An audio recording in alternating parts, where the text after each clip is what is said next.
It's time for City Beat, your source for all the latest news on the city of Thompson. Only on 102.9 CHTM, your radio station. Hello, everybody. This is City Beat. I'm Matthew Higgs, and joining me in the studio is Mayor Dennis Fenske. Thanks for coming in. Good morning. If you have a question you'd like to ask the mayor, give us a call at 677-8181. A public meeting has been announced for this Tuesday on September 20th to discuss utility rates before a submission to the Public Utilities Board application. Have there been any concerns brought up already from the public personally about the utility costs? Not in that regard. Basically, the process is that we had a rate application in place for 2015, 16, and 17. We had a rate study done. We now are reapplying for 17, 18, and 19. And so the process is that on Monday night council's meeting, there'll be a resolution to approve the first reading of the bylaw. That basically gets it into the public domain. Then we'll follow that with a public meeting on Tuesday where the proposals will be presented to the general public in regards to what our options are in regards to the rate structure that we're proposing. There'll be plenty of time for question and answer from that perspective. Then it'll come back to council meeting for second reading.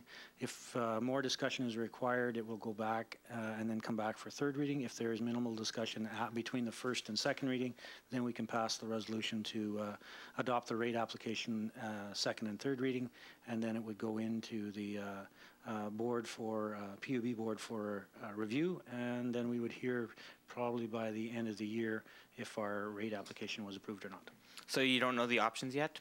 We do, and it'll be tabled on Monday evening at council, and then that will become public information, and we'll actually have a public meeting that you've mentioned on the following night at 7 o'clock at City Hall, where we'll have the presentation for the general public to go through, and after that it'll be online for people who aren't available to make the meeting, that they can look at it online and raise their questions to council and administration after that. And the public meeting, too, the people that come down, it'll be like a question period, basically, right? Yeah, we'll do a presentation, probably 15, 20 minutes of what the proposals are, and then it'll be a question and answer for the general public. Okay, and what are the rules for the question period specifically? Basically, decorum. We've had some situations where it is a democracy, and the general public are more than welcome to come down and be part of the meetings where appropriate. In a public meeting, it's an open forum from that perspective. I'll chair the meeting and ask people to come forward to ask their questions. If we have answers at the time, we'll provide them. If we don't, we'll make note of the question and get back to them as quick as possible. We're assuming there'll be lots of questions, so please keep your questions concise and to the point to allow everybody a chance to ask their questions. What are some updates on constructions, as it looks like it's going to be a mad hurry to get everything done before the winter season kicks in? Yes, as always, we're fighting against the weather. This week has been great. I should notice that in addition to our construction, MTS and Hydro are doing some line relocations and splicings at the intersection of Station Road and Mystery Lake Road, and currently those lights are out and it's a four-way stop, so please observe the four-way stop rules in regards to when it's your turn to go and when you have to wait, so be aware of that.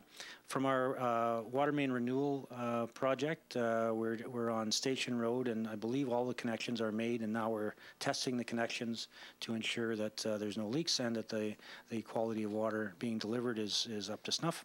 The contractors are currently preparing curb work for the paving crew. That the paving crew should be in the last week of September, and they will pave the multi-use path on Cree Road from Deerwood to Cree Road, or to Thompson Drive by KFC. They'll also pave the road that's open in front of the Catholic Church on Cree Road. They'll also pave the road that's open from Cree Road down Selkirk, just past the post office. That's the paving jobs that we have. And I believe we have about 50 spots prepared around the community which are a result of water breaks, where we've prepared them for asphalt. So they are signed and barricaded, so make sure when you're driving around the community, be aware of them. There's probably about a 4-inch drop off the pavement.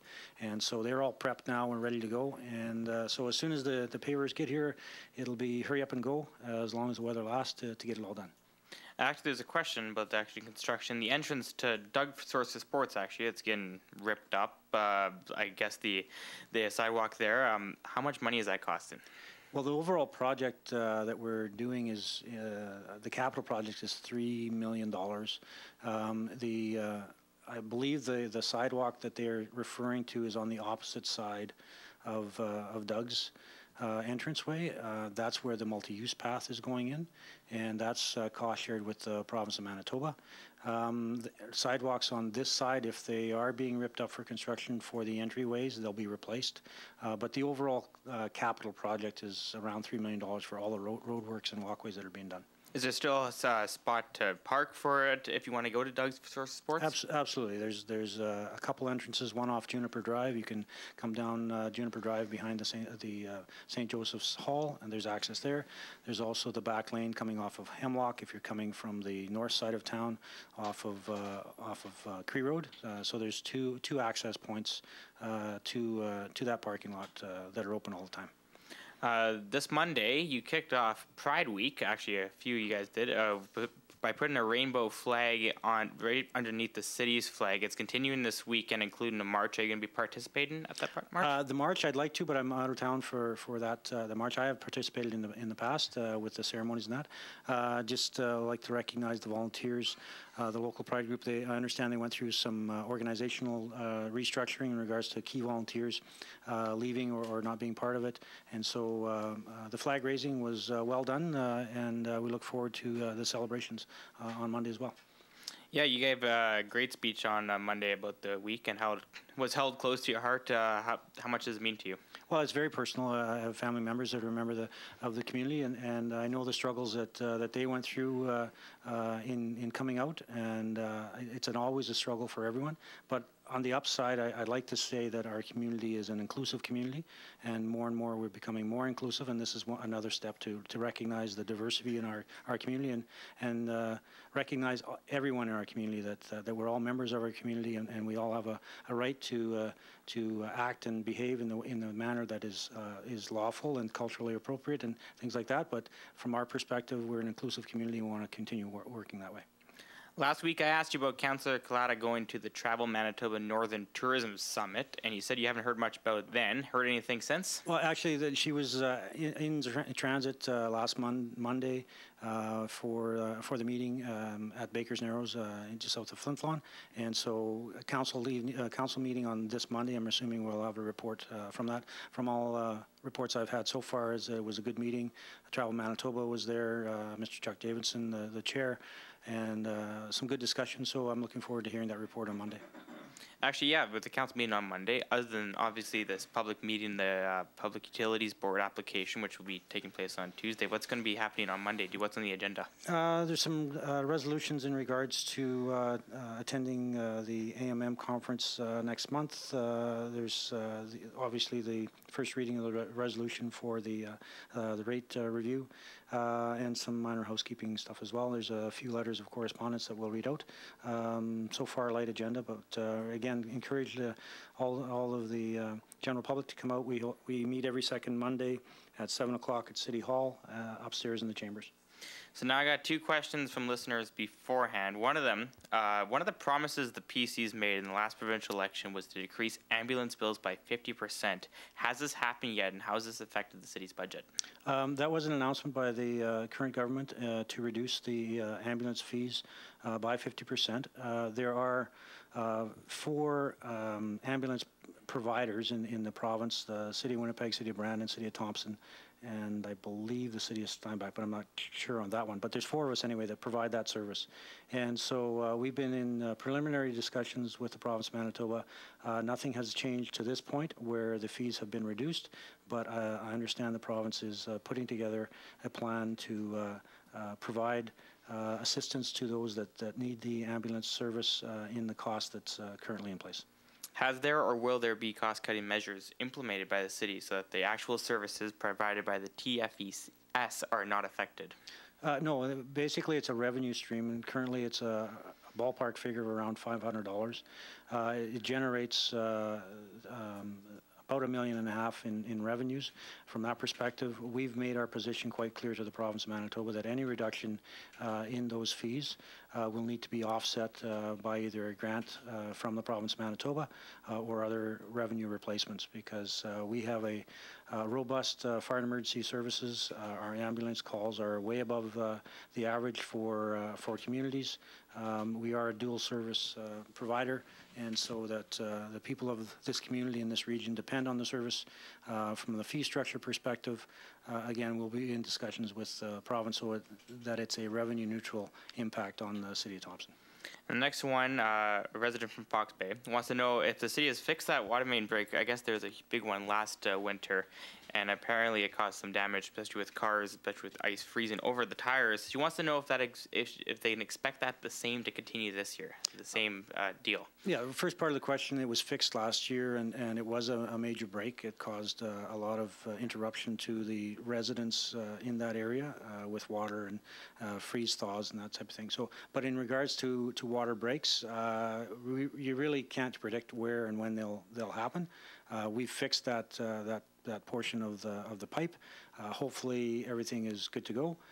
That's part of our water main renewal program in that all of the infrastructure was put in place in the early 60s and some in the 70s, and it's all coming of age now. We live in a semi-permafrost area where there's a lot of movement within the ground of the pipes, and so and also in addition to that, we've reduced our water pressure, not noticeably by the general public, but from the plant's perspective, we've reduced it by 3 or 4 points, and that has now reduced the number of pinhole breaks as opposed to the shear breaks where a pipe moves. We're still experiencing the shear break where a pipe moves because ground has moved, but we're not experiencing as many pinhole breaks due to pressure. So that's an improvement there. So will it break again in the Fox Bay area? I can't guarantee that it won't.